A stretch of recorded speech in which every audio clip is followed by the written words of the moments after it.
হবে না, মাপার বাইরে উঠতে হবে। যখন গলা ছেড়ে ডাকতে শুরু করলো তখনই একটা উপসর্গ আরম্ভ হয়ে গেল। দুটি কি উপসর্গ? কৃষ্ণ কৃষ্ণ কৃষ্ণ কৃষ্ণ।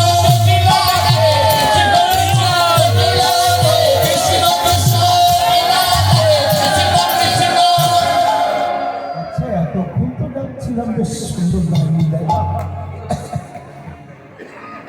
গলা ছেড়ে ডাকছি। আচ্ছা, আমি বিপদে পড়ে যাচ্ছি, নাচবো? এটাকে নাচার যাই না, নাচার ঘটনা, আমার নাচার বয়স না, নাচবো না, নাচবো না। কৃষ্ণ কৃষ্ণ কৃষ্ণ কৃষ্ণ।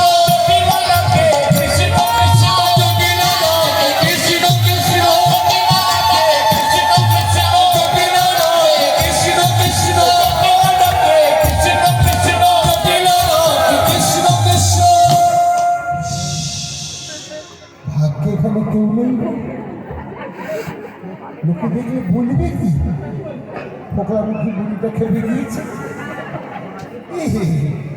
বিপদে পড়ে ছোড়াটাকে আমি ডাকছি, তো নাচবো কেন? কেন নাচবো? নাচবো না, নাচবো না। কৃষ্ণ কৃষ্ণ কৃষ্ণ কৃষ্ণ।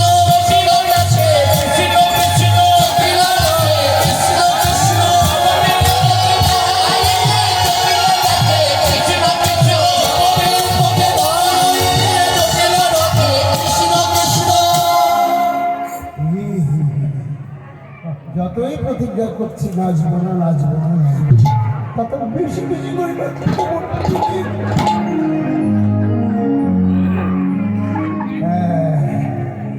এতক্ষণে বুঝলাম এই বুড়ো বয়সে নাচছি কেন। ওই বদমাস লোকটা গাইকে খেপিয়ে দিয়েছে। গাইকে খেপিয়ে দিয়ে ওর মনের ঝাল মিটে বলে, বুড়ির গাইকে তো খেপিয়ে দিয়েছি, এবার বুড়িটাকে খেপিয়ে দিব।